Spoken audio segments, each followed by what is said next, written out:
Tudo bem, pessoal? Eu sou o Pedro Engler, presidente do Conselho da Startse, e estou aqui iniciando uma série de encontros aqui para debater um tema que a gente adora na Startse, que é o tema de partnership. É o tema de como é que a gente consegue engajar as pessoas, criar um alinhamento com as pessoas, de maneira que elas tenham a sensação de que, de fato, elas se tornam donas da operação e passam a trabalhar com os fundadores ou com os sócios da empresa em busca de um propósito, em busca de um objetivo, né? Então, quanto mais alinhado a gente está, mais autonomia o nosso time pode ter e, por consequência, mais capacidade de reação a gente tem que ter. A gente pode aprofundar um pouco mais esse tema. Mas a nossa ideia aqui nesses encontros é estudar cases reais, pessoas que entenderam o modelo e aplicaram o modelo, e algumas pessoas passaram pela Startse por algum motivo, a gente criou uma relação aqui, estão dispostas a dividir esse conhecimento conosco. E aí hoje eu tenho um convidado que eu fico muito alegre aqui em receber, o Gleidson Lima. Ele já está conosco aqui na Startse, a gente já passou por bastante coisa juntos, já aprendemos, tivemos N momentos. O Gleidson tem um grupo hoje de algumas empresas que compõem o grupo dele, a gente vai entrar um pouco no detalhe. O nome do grupo é ESG. E Gleidson, obrigado por estar aqui, é um prazer te ouvir, estar contigo e falar sobre esse tema tão interessante. Eu queria já te passar a palavra aqui para te contar um pouco, para nos contar um pouco do teu histórico, como é que nasceu a empresa, como é que ela cresceu e por quais motivos tu vê hoje a necessidade da utilização do modelo de partnership. Bem, muito legal. Primeiro agradeço o convite, acho que para mim é uma honra estar aqui podendo dividir com vocês. Eu espero, enfim, poder dividir aí alguns aprendizados e com certeza vários erros, até para que você não cometa o mesmo erro aí que a gente cometeu, que eu acho que esse é o objetivo, né? Enfim, eu sou, falando um pouco, sou aquele cara, menino ali que começou a programar com uns 13 anos de idade, que se apaixonou por computação e que montou aí, na realidade, assim, apostou em uma ideia de criar um software para uma universidade, que é lá na Universidade Federal do Rio Grande do Norte. Esse software virou uma grande referência no país, isso várias universidades adotaram. A gente depois criou uma empresa para poder fazer a implantação, a exploração desse software e implantação em universidades, e foi a primeira empresa que dá o nome ao grupo, a Seg Software. Então, a empresa que ela cresceu rapidamente ali, ela ficou a maior empresa do estado do Rio Grande do Norte. Hoje é um estado que já está bem assim, interessante na área de tecnologia, mas não era tanto há 10 anos atrás. E essa empresa, assim, com um ano, a gente já tinha 60 colaboradores, a gente atuou ali em mais de 20 estados brasileiros. Quando foi ali mais ou menos em 2018, a gente já tinha uns 120 colaboradores. E esse negócio de educação, que era uma coisa mais GovTech e EduTech, ela estava bem estruturada, a gente tinha contratos em vários estados do Brasil, com esse grupo aí de mais ou menos 120 colaboradores, e eu achei que já era o momento de dar novos saltos, ou seja, a gente queria abrir novas verticais, queria explorar novas... E aí a gente começou dentro da própria empresa, ou seja, uma operação de SaaS voltado para a saúde, para educação e para RH dentro da própria empresa. E aí depois eu vi que não era legal, porque a empresa era de software e consultoria, tipo o que a SAP faz, um TOTS faz para o setor privado, que você vai lá e você tem que fazer consultoria. Mas quando você monta um SaaS, você não pode ficar se adaptando à realidade de cada cliente, você tem que se adaptar à realidade do mercado. Então isso dentro da mesma empresa não foi legal, e aí rapidamente a gente spin-offou. E aí, nesse spin-off, aí eu já comecei a refletir, dado a todo esse contexto também que eu vivenciei aqui na Startse, os seus cursos, toda aquela ideia do comando e controle versus a gestão por contexto, todas as histórias de quem passou pelo partnership, da história de vocês aqui, desde a época lá da XP, quando vocês contavam, daquela história do módulo de sobrevivência lunar, tal, tudo. E aí você fica naquela, já que eu vou criar um novo negócio, por que não dividir não só dividir as dores e dividir também os benefícios desse negócio com novas pessoas. E foi aí que nasceu a ideia de, nessa empresa, esse spin-off, a Quark Tecnologia, a gente montar um programa de partnership. E vocês não começaram a partnership na empresa mãe, vocês começaram nas novas empresas. Naquela ideia de assim, testar menor, Legal. né? Fazer mais rápido e tal. Legal. E as primeiras experiências, assim, acho que você falou bem no início, assim, os erros e acertos, assim, de que maneira vocês começaram e o que rapidamente você já foi aprendendo na hora de implantar o modelo? Tá. Primeiro, alguns desafios que tinha, porque o modelo, naquela época a gente estava explorando alguns produtos. Então, uns poderiam, a gente não sabia, né, quais que iriam tracionar mais, quais que iriam escalar mais. Então, e a equipe era dividida. Eu tinha o camarada que era sócio, por exemplo, do produto de educação, e o outro que era sócio, por exemplo, do produto de RH e o outro de saúde. Isso tudo dentro da mesma empresa. Então, a primeira questão que eu tive que resolver é como é que eu faço um contrato de partnership não voltado direto ao CNPJ, e sim voltado ao produto. Então, foi isso que a gente fez, ele tem participação no produto. Como o software dá para mensurar a receita e dá para mensurar eventualmente se ele for adquirido, eu quero comprar esse software, então fica mais fácil fazer esse Tu jogo. criou inicialmente, para te interromper, uma unidade de negócio, quase que uma BU dentro da tua... Isso. E aí tu tratou como gerencialmente uma empresa independente. Exatamente. Para fim de partnership, o camarada era Quark RH, Quark Clinic, que eram os softwares, então ele é sócio daquele produto. E o sócio ele tinha um acordo de remuneração sobre o resultado, mais um potencial de equity caso tivesse alguma venda, ou não? Eles têm o percentual de equity. Tá. Na realidade, assim, essa empresa disse, olha, eu vou dividir 15% com o time. Legal. Então, a gente pegou esses 15% e saiu dividindo. Legal. E o desafio no início, e que eu acho que é o desafio de muitas vezes, né, quando a gente está nas turmas aqui debatendo sobre partnership, quando você está numa operação que já funciona, que já é lucrativa, que todo mundo já olha aquilo ali como algo sexy, digamos assim, fica mais fácil chegar e dizer, pessoal, estou abrindo aqui um programa de partnership, a possibilidade de você ser sócio.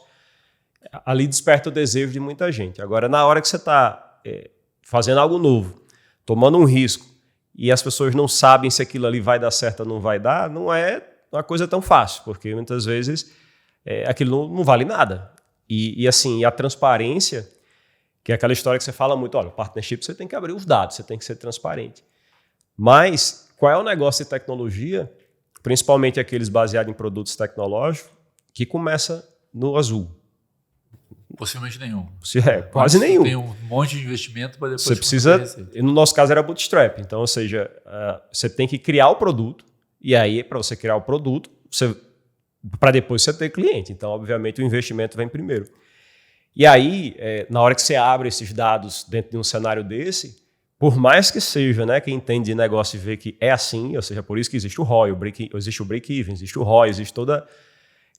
você precisa gastar um bom tempo para educar as pessoas de que este é o modelo, porque senão elas acham, mas a empresa está quebrada, a empresa não dá lucro, a empresa de tecnologia não dá lucro no início. Então, assim, foi um trabalho que eu tive muito para explicar, porque, tipo, é o normal, né? É meio que o óbvio, mas que você tem que explicar. Mas eu não deixei de abrir os dados. Eu acho que isso foi mesmo no início, quando as coisas estavam mais difíceis. Então já tem dois aprendizados importantes aqui. Além de montar a estrutura do modelo de partnership, tu tem que gastar muita energia na educação da turma em relação a esse modelo, porque ele pode ser bom, como ele pode funcionar, e a transparência para que a pessoa possa saber onde que ela está entrando, né? Exatamente. E aí, assim, aquela história que você diz, vou ter um sócio, alguma pessoa, mas você não abre os dados da empresa, não abre de receita, não abre... Eu acho até que, assim, existe um limite também dessa abertura. Por exemplo, salários. Você não vai abrir quanto fulaninho ganha, quanto ciclaninho ganha, mas você abre a folha. O custo da folha está aqui, esse aqui, custo de marketing é esse aqui, custo dessa... E as pessoas têm que saber, porque se o objetivo é exatamente gerar uma convergência de interesse em receitas e despesas e as pessoas saberem que na hora que eu vou ter uma nova receita, uma nova despesa, aquilo ali pode gerar uma diminuição de uma eventual lucratividade para frente. Agora, no nosso caso, o principal foi equity, porque no início você não tem PLR, você não tem lucro para distribuir. Então, o principal foi tentar alinhar as pessoas numa estratégia de longo prazo. Dizer assim, olha, negócio, e muitas vezes numa situação também de desapegar, de dizer assim, olha, a gente está fazendo esse negócio aqui que pode ser vendido. Isso às vezes na tecnologia, principalmente assim, para o cara o perfil mais desenvolvedor, isso meio que choca, porque o cara parece assim, trata o software como um filho. Espera aí, como é que esse negócio vai ser vendido? Mas na cabeça de negócio, você tem que fazer um negócio para pensar que ele pode ser vendido. Então era nessa ideia que eu tentava alinhar com a galera. Eu disse, olha, Se o negócio fatura 1 milhão, só para números aqui redondos, o mercado de SaaS avalia isso aqui em 5 milhões, de 5 a 9, no múltiplo. Da pandemia chegou a 9, né? Ou seja, a 9 vezes a receita anual. Aí a gente criou uma regra do partnership, que é uma regra de um valor interno. Já pensando mais na frente quando a gente fosse vender, porque também esse é outro aprendizado. Em geral, nos modelos de partnership que a gente estuda aqui na Startse, que operam nessas empresas, você vende a cota, né? Você vende a participação, o cara vai sendo abatido nas participações de lucros, mas tem participação de lucro. Né? Então, uma coisa no início, até eu me lembro que eu conversei contigo, foi até um conselho teu, você falou uma vez, você disse, o negócio no início tem que dar, não tem o que fazer. Dá um pouco de contexto que a gente acredita na Startse que existem 3 modelos de partnership. Né? Existe um modelo chamado Stock Option, que é onde eu te dou o direito de comprar uma ação a um preço determinado hoje, mas daqui a 2, 3 anos. Então, a empresa hoje vale 10 milhões, você pode comprar essa empresa por 10 milhões de reais daqui a 3, 4 anos. Então, tu cria um alinhamento futuro onde a pessoa vai trabalhar para fazer o valuation subir o máximo possível. Esse modelo é simples de ser executado, não tem muita complexidade de contrato, mas ele cria um alinhamento muito bom na alta, mas não necessariamente cria na baixa, porque como a pessoa quer fazer a empresa crescer muito, ela não está muito preocupada se a estratégia der errado, ela acaba gastando mais do que necessário. Né? Então, porque se der errado, ela não perde nada. Tem esse segundo modelo, que o Gleison está falando, que é o modelo onde a pessoa recebe a ação por uma contrapartida de tempo de serviço ou de um atingimento de meta. Então, se você ficar 2 anos comigo, você vai ter 2% da empresa. Se você criar uma área X aqui que te fizer 1 milhão de reais de receita, eu vou te dar X% da empresa. Então, ele recebe a ação e ele passa a ser acionista da empresa a partir de um determinado momento, desde que ele fique o tempo ou ele entregue o resultado. Esse é o modelo que cria um alinhamento legal na alta e na baixa, mas ele não cria tanto alinhamento na baixa porque o cara não efetivamente tirou dinheiro do bolso e pagou. E tem um modelo que a gente gosta bastante também, que é um modelo que a gente aprendeu e a gente utiliza aqui na Startse, que é onde a pessoa tem o direito de comprar uma ação a um preço descontado. Então, essa empresa aqui opera no mercado a 10, a 9 vezes receita. Então, aqui vai operar 2, 3 vezes receita. E a pessoa compra aquela ação a um preço descontado, e ela também pode ser recomprada por aquele mesmo preço. Esse modelo ele é muito bom porque cria um alimento na baixa e na alta, então cria um alimento muito poderoso. O ponto é que para ele funcionar, a empresa tem que dar resultado, porque a única forma do cara pagar a ação que ele está comprando é a partir do trabalho dele, do resultado que a empresa gera ou dos dividendos que ela distribui. O resultado para pagar como bônus ou PLR. Então, quando a empresa está começando, e eventualmente até porque a pessoa que entra contigo no início, ela está empreendendo contigo. Então, não necessariamente faz sentido vender para ela. Né? Faz sentido dizer assim, se você vier para cá, abrir mão dos seus custos de oportunidade, você vai poder participar comigo e não vai ter que desembolsar. Então, a gente gosta muito no início de realmente entregar a ação sem custo. Me parece um bom modelo. Mas a gente tem uma preocupação sempre que a gente oferece uma ação, mesmo que seja vesting, que o cara está recebendo sem pagar, a gente gosta de ter o combinado de como é que eu recompro aquela ação. Vocês têm essa preocupação também ou não? Sim. A gente... O vesting lá é o seguinte, né? A condição dos 2 anos, que é o cliff, o tempo que ele vai passar, e a questão do desempenho é minimamente, isso já alcançou, mas assim, naquela época, quando a gente fez, que foi em 2019, 2020, aliás, o objetivo era chegar ao break-even. Então, como vocês dizem, olha, me leve minimamente ao break-even desse produto aqui, passe 2 anos, e que é aquela questão dentro do ciclo de vida de startup, que é a zona da morte. Se você passa pela zona da morte, que é chegar ao break-even, a sua chance de dar certo é muito maior. Então, a partir dali, né, dentro da teoria, você vai abrir a boca do jacaré, digamos assim. Então, a gente fez isso e tem as condições de recompra. Aí, a condição de recompra primeiro, ele tem que ter vestido, ou seja, se ele não passou pelo vesting, não existe possibilidade de recompra. Foi estabelecido o valuation do partnership de 2 vezes o ARR. Nesse caso, a gente, até para a pessoa se motivar, não é 2 vezes de quando ela entrou, é sempre o atual. Então, ou seja, se ele está saindo... ele entrou, faturava 2 milhões. Ele está saindo, faturava 4 milhões. Mas ele vai sair naquele valor. Então, ele dobrou... Isso. Então, para ele, assim, ele sabe que vai aumentando. E foi assim que eu tentei levar uma visão de futuro para dizer, cara, faça o bolo aumentar, que você vai também aumentar o seu. Ou seja, se você está participando do equity faça esse negócio valer mais, trabalhe para esse negócio valer mais, porque você vai ter um patrimônio. Se você tem ali 2%, você tem um patrimônio. Então, E aí fica de olho, que é a questão de métricas simples. Porque se deixar só, olha, a derivada de tanto, integral, não sei o que, você vai chegar num canto. Não, a métrica é muito simples. Pega o faturamento do ano, multiplica por 2 e pega teu percentual que você tem o valor da sua cota. E, eventualmente, porque até hoje nós somos bootstrap, mas a gente avalia agora...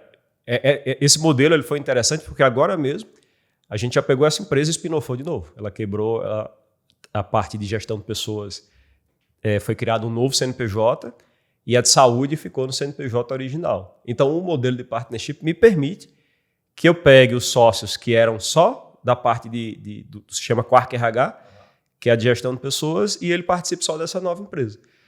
Só que essa nova empresa, enquanto é limitada, tem os problemas, né? Acho que você até coloca essas situações do que a da empresa limitada pode dar. Você traz um sócio, não sabe quais são os problemas que o cara tem e tal. Então, na realidade, no contrato está lá também um gatilho de quando a gente constituir uma sociedade anônima. Né? E aí tem umas razões tributárias para isso, ou seja, as empresas meio que já estão saindo do simples, já estão indo para lucro presumido, e aí depois não faz mais sentido. Você pode ir para uma sociedade anônima e fica da mesma coisa, entendeu? Aqui tem duas coisas importantes. Assim, o modelo de partnership ele pode rodar numa limitada e pode rodar numa SA. É possível fazer isso. Existem, enfim, modelos e documentos já validados que permitem. O modelo de SA ele é muito melhor do que o limitado. Né? E especialmente no Brasil tem essa quebra de personalidade jurídica que pode trazer algum risco para o sócio. Então, uma coisa que o Gleidson trouxe aqui que é assim, então, tu faz os acordos inteiros da partnership, as pessoas sabem qual é o direito que elas têm, mas efetivamente ela vai receber a ação na hora que a empresa virar uma SA. E aí tem uma crença meio coletiva que virar SA é muito caro. E não é tão caro como a gente imagina, então é um pouco mais simples do que parece. Ficou mais simples até nos últimos anos, então se tornar uma SA é fácil, mas ainda assim quem não quiser virar uma SA numa limitada é possível também fazer a partnership. Eu acho importante dar esse disclaimer. Deixa eu te perguntar aqui um ponto importante que é assim, quem vai virar teu sócio? Quem é que pode ter o direito de virar teu sócio? Tá. Aquelas pessoas que estão no quadrante. Foi a ideia de analisar o quadrante de desempenho e cultura. Ou seja, inicialmente, aí eu vou colocar talvez o principal erro. O principal erro foi não criar... Hoje, quando a empresa já está com os resultados bem interessantes, tal, então as pessoas começaram a vir assim me perguntar como é que eu faço para ser sócio? Legal. Como é que eu faço para ser sócio? Então, e que é assim que é para ser, ou seja, o desejo. Eu tenho que... Só que, como eu queria validar o modelo, e aí acho que foi, enfim, tipo que eu oferecia, dizia assim, olha, pessoal, algumas pessoas eu convidei e eu queria muitas vezes saber como é que os colaboradores da empresa enxergavam esse programa de partnership.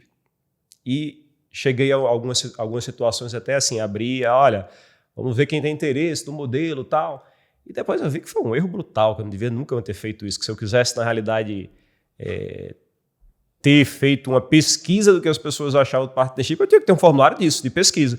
E não fazer as pessoas se candidatarem a eventualmente participar do programa de partnership com o objetivo de validar. Eu acho que foi importante, porque validou, porque eu vi assim... o camarada, por exemplo, as pessoas de tecnologia, é mais difícil você achar um cara que queira participar do programa. O cara, às vezes, eu quero fazer meu código ali, eu quero o meu salário bem, eu quero... Mas você acha? Tem um sim, que aquele cara que tem um perfil, que se interessa por uma coisa maior, que se engaja para fazer uma coisa de impacto, que diz, pô, eu quero participar desse negócio aqui, porque se... Lá na frente, se tiver um êxito gigante aqui, eu quero fazer parte, eu quero mostrar isso. Então, ou seja, a gente achou pessoas assim, outros que simplesmente achavam que aquilo ali era basicamente um programa de permanência, sim, de chegar e dizer assim, de retenção e tal. Até porque, por exemplo, a gente estabeleceu também umas condições diferenciadas da saída, porque qual é a ideia? Se o camarada, por exemplo, está sendo convidado para ser sócio de alguma maneira, e assim, ele chega um dia depois, ele diz, cara... não estou mais aqui. Poxa, isso tem um impacto gigante para todo mundo, porque diz, pô, o cara é sócio do negócio. Perdeu o sócio, eu não considero o problema, eu acho que é a forma como acontece. E, assim, a gente tentou colocar no contrato situações que eu disse, cara, não sai do dia para a noite. Porque assim, eu já tive inúmeras situações, eu deixo isso claro, todo mundo lá que trabalha comigo, diz, olha, os interesses mudam, cara, você não precisa, hoje você está aqui, mas pode ser que amanhã você não queira. Então eu tive, por exemplo, um gerente da outra empresa que ele foi morar no Canadá e ele me avisou com 6 meses de antecedência. Dizendo, cara, eu acho que minha vida vai mudar, tal. Então, já tive desenvolvedor, por exemplo, lá, que era um cara que tinha 10 anos de empresa e ele queria, na realidade, alguns outros passos. Eu disse, cara, talvez eu não possa te oferecer isso, vamos fazer uma transição.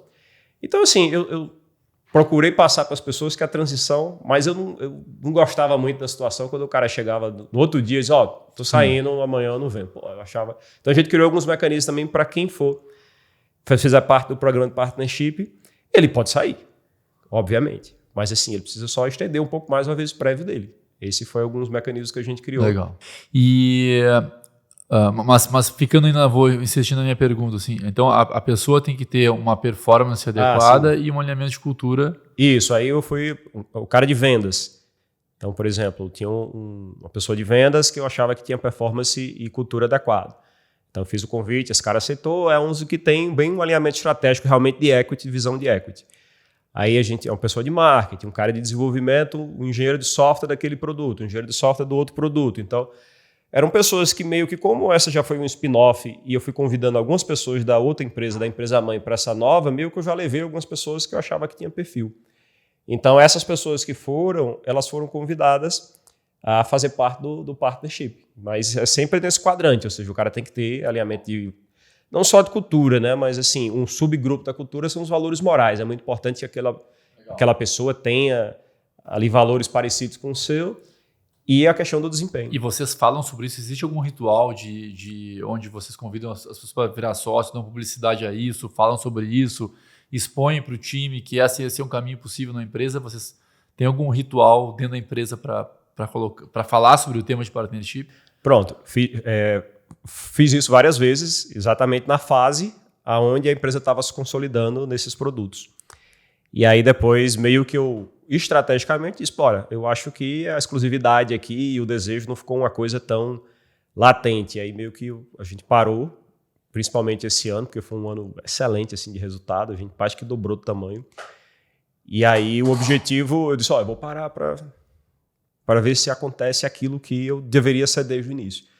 Para ver se as pessoas começam a chegar e dizem, como é que eu faço para virar sócio? O que é que eu preciso fazer para virar sócio? Aí eu parei de fazer, mas com essa estratégia. Não porque não devesse fazer, porque eu vou voltar a fazer. E realmente aconteceu. As pessoas começaram a chegar e dizer, como é que eu faço para ficar sócio da Quark? O que é que eu preciso fazer? E aí eu sempre dizia, esteja muito alinhado com os valores e seja uma máquina de resultados, o que com certeza você vai ter essa chance. A gente fala aqui que quando a gente tem um processo, um ritual, um processo na empresa, tu passa a ter uma outra posição como líder, né? Porque se você não tem um incentivo muito concreto para a pessoa poder... que estimule a pessoa a produzir mais, fazer mais, e inclusive no comportamento em alinhamento com os valores da empresa, tu tem que ficar ali, por que tu fez isso? Por que tu fez isso? Vai lá, trabalha mais, entrega aqui...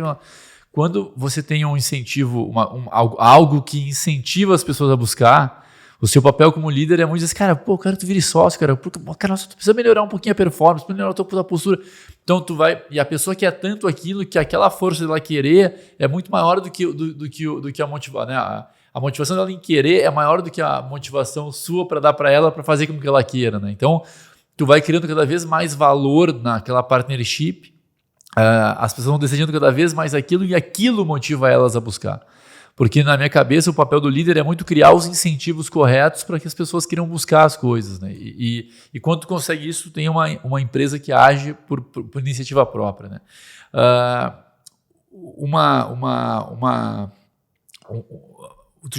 Vocês já tiveram alguma situação onde vocês tiveram que tirar alguém? Tive. E aí? E aí o contrato... assim, nesse caso, uma decisão, a gente achou que não fazia sentido, inclusive, esses 3 meses, e aí a penalidade é do meu lado. Acho que ficou assim, ou seja, dentro esse aviso prévio estendido, ele vale para os 2 lados. Então, se o cara, até para equilibrar a relação, se a pessoa sair antes, ele paga a penalidade, mas se a empresa também achar que assim, não faz sentido, também é ela que arca com essa penalidade. Então, e aí, na realidade... como a gente está ali caminhando, né, para chegar no ROI, a recompra é em 36 vezes, até para você não sangrar o caixa da empresa, porque o objetivo... Pelo mesmo múltiplo de valuation na entrada? Pelo múltiplo do momento da saída. Sim, mas o múltiplo é o mesmo, é a mesma regra. É a mesma regra. 2 vezes receita anual. Isso, 2 vezes receita anual. Legal. Então, se ela saiu em janeiro de 2024, faz a conta da receita, multiplica por 2. Faz a conta ali dos últimos 12 meses, é apurado nos últimos 12 meses. E aí multiplica, você tem direito a isso. Neste caso, havendo as condições de recompra, ela vai receber em 36 meses, atualizada pela Selic, quase a CDI. Perfeito. E vocês já percebem alguma mudança de comportamento dentro dos sócios? Você começa a comparar os teus, talvez as pessoas mais antigas da empresa, as que se tornaram sócios, deixaram de ser sócios. O que mudou? Cara, eu acho que a minha relação com essas pessoas, ela pode ser mais transparente, porque na hora de um problema é muito mais fácil eu chegar para a pessoa e dizer, tu tá dentro, isso aqui, eu levo os problemas para ele de outra maneira. Legal. Isso claramente gera neles um engajamento no momento que eles vão vendo, ou seja, quando o crescimento vai acontecendo, ficando orgânico, o cara, eu estou participando disso. Eu fiz e continuo fazendo alguns incentivos no sentido de, às vezes até informal, dizer, cara, mande brasa nisso aqui, que a gente aumenta a tua participação. Legal. Ou seja, de uma forma... Porque assim, eu tenho 15% por produto. Legal. Para poder fazer a divisão. E eu não cheguei nesses 15%, então eu consigo fazer mais. Claro que, obviamente, você tem que com o andar da carruagem, você precisa ver, preciso ter espaço aqui para trazer novas pessoas, eventualmente o crescimento. E agora a gente está indo para a fase de tração. A gente começou a trazer pessoas do mercado, que muitas vezes, assim, trouxe algumas pessoas que trabalhavam já comigo e faziam. Só que o que acontece? Agora a gente está jogando outro jogo. A gente está indo para tração, convertendo ali, às vezes, várias dezenas de clientes por mês no ambiente B2B, que é bem desafiador. E eu não posso mais, por exemplo, chegar e dizer assim, vou trazer alguém da outra operação que não entende nisso. Estou indo no mercado agora e trazendo pessoas que eventualmente passaram, que passaram por aquele mesmo cenário que a gente está querendo passar. Legal. Então, se a gente está querendo aqui chegar olha, esse ano nosso objetivo é sair do faturamento de X para Y. Eu vou atrás de alguém para ocupar aquela posição que passou por uma startup que estava mais avançada do que... Então, ou seja, eu quero trazer novas pessoas e eventualmente essas pessoas vão receber também equity mais para frente, de acordo aí que, obviamente, se o alinhamento de cultura e resultado for adequado. Muito bom. Cristian, a gente está chegando no final aqui. Se você fosse recomendar alguém para começar, como é que você recomendaria? Para começar no partnership? O cara, a primeira coisa é fazer o curso de vocês. Acho que é a primeira coisa. Porque, assim, abre a cabeça, acho que vocês dão várias dicas e eu fiz, acho que a gente discutiu aqui várias vezes nos programas do Master, na Academia do Infinito, eu fiz o curso online. Então, assim, eu me capacitei para entender esse modelo. Tem uma questão também que é o seguinte, muitas vezes o cara quer, assim, a gente é muito moldado a querer resolver o tudo ou nada. Então chega e diz assim, eu quero bolar um modelo perfeito, aí eu chego e diz, mas é muito difícil eu fazer isso por causa dessa pessoa. Diz, cara, exclui essa pessoa da história e começa. Legal. Ou seja, eu tenho certeza, e hoje eu falo, muitas vezes eu falo para as pessoas lá, quando eu falo, eu digo, putz, eu não consigo entender como danado eu fiz isso. Só que aí o cara olha assim para mim, porque assim, eu me faço uma autocrítica violenta, digo, se olha o que eu fiz há 2 anos atrás. Mas eu acho isso bom, porque é sinal de que a sua cabeça de hoje evoluiu com relação ao passado. Então, perfeito. Várias situações assim, não ter como é que eu posso fazer uma coisa talvez para começar pequena? Eu vou envolver ali, sei lá, eu tenho 3, 4 colaboradores de estratégia. Cara, conversa com eles. Mas e os outros que não estão ganhando? Mas, cara, conversa com eles. Sempre vai ter alguma coisa, sempre você vai ter o risco. O risco de ficar parado é pior do que o risco de você fazer algo que não... Legal. Que eventualmente não seja perfeito, digamos assim. Então eu diria, faça o curso que vocês ofertam, né, que é Sociedade e Partnership, né, ou Cultura, né? E tente implementar de uma maneira simples, de que você consiga pelo menos ir colhendo os frutos e ir, na realidade, aprimorando a cada vez mais. Tem que ter advogado, tem que ter contador? Sim, com certeza. Você precisa de um advogado para fazer esse... Até porque, enfim, você vai precisar analisar esses aspectos. Acho que no curso lá o pessoal tem acesso a uma minuta, mas assim, mesmo com uma minuta você precisa levar para um profissional que assessora juridicamente a sua empresa, ou eventualmente você procurar um especializado. Eu acabei indo para um especializado. Lá em Natal tem um também que trabalhava, que fazia algumas Eventualmente eu fui impactado por um Instagram, o cara falando de equity, de partnership. Eu disse, pô, advogado aqui em Natal falando disso, aí vamos tomar um café aqui, porque tem alguma coisa... Funcionou a abordagem. Aí acabou que a gente contratou ele para fazer especificamente essa parte. E, assim, contador, a gente discute relações, como é que vai fazer no futuro, a sociedade e tal, se aconselha para isso, até porque esse modelo que eu fiz ele é mais tranquilo, porque, em tese, eu não botei ninguém no capital social no início. Mas as pessoas, assim, como é um contrato particular, ele dá direito. Ou seja, o camarada está com direito a garantido daquilo ali. Tem a tua vida, a tua burocracia funcionando tranquilo ali, mas a pessoa sabe que tem um direito na gaveta. Sabe que se tem tiver um direito algum evento, alguma coisa, ela tem um direito. Exatamente. Até que a empresa tenha o contexto spin-off efetivo ali dela. Legal. Que tira o receio de dizer, putz, eu vou botar um sócio agora. Você tem um sócio, mas na realidade você tem o controle. Se eventualmente deu errado, você chega lá e diz, cara, muito obrigado. É óbvio que tem que ter uma coisa balanceada para também o cara ter a segurança. Ter a segurança, porque senão não faz sentido. Para ter valor. Isso. Legal. A tua intenção é acelerar esse modelo? É manter pequeno? Tu quer ter poucos sócios, muitos sócios? Qual é a tua visão em relação a isso? Eu acho que assim, ele vai continuar crescendo, mas acho que as pessoas que de fato vão participar do equity não vão ser tantas a mais.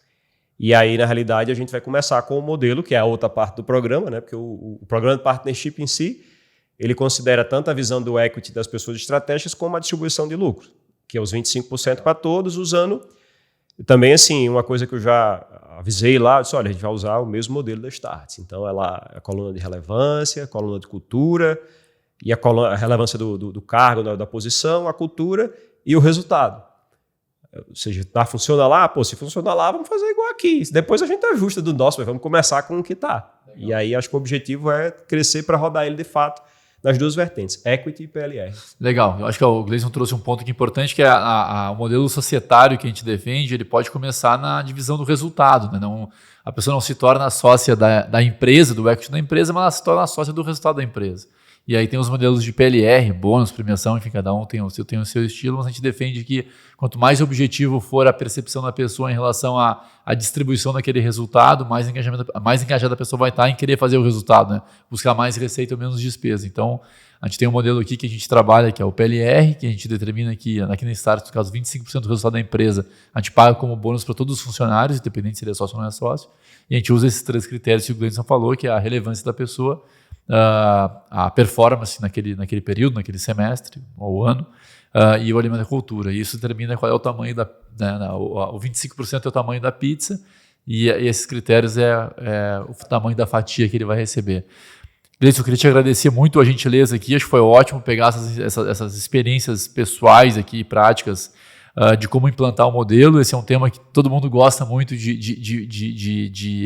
de entender. Existe muito medo em relação a ele, porque existe muita história ruim de sócios que brigaram, né? Então tu começa a sociedade sem muito saber como é que ela vai ser desmanchada, e às vezes quando as pessoas começam a se desalinhar, começam a ter esses estresses, e as pessoas não usam o modelo, porque a melhor coisa do mundo é ter um sócio alinhado, a pior coisa é ter um sócio desalinhado, né? Então, pelo medo do desalinhamento, tu acaba perdendo o benefício de ter a melhor coisa do mundo, que é um sócio alinhado. Então, esses modelos de partnership, na nossa visão, eles são muito bons porque eles permitem trazer as pessoas, mas eles respeitam que a sociedade é viva e ela tem que se ajustar com o tempo, e na medida que se ajusta, tu tem que ajustar também a participação, né? Especialmente para as pessoas que estão eventualmente perdendo interesse na empresa e para aquelas que estão com muito interesse na empresa e que querem, que seguramente, você já disse que eles veem o teu sucesso, o teu crescimento, e eles querem fazer parte disso junto contigo, e eles querem talvez replicar o caminho. E para criar coisas grandes, a gente precisa de gente ao nosso lado, criando coisas juntos. Então, obrigado pela tua disponibilidade, pela gentileza de vir aqui, e espero que a gente fique junto por muito tempo aí, aprendendo essas coisas juntos. Boa, eu que agradeço aí o convite, e assim, encerro que eu particularmente tenho mais medo de ficar parado do que medo de errar. Então, eu prefiro fazer e errar e vai aprendendo do que simplesmente não fazer. Essa lição é ótima. Começa simples, mas começa. Vai e vai aprendendo no meio do caminho. Valeu. Obrigado.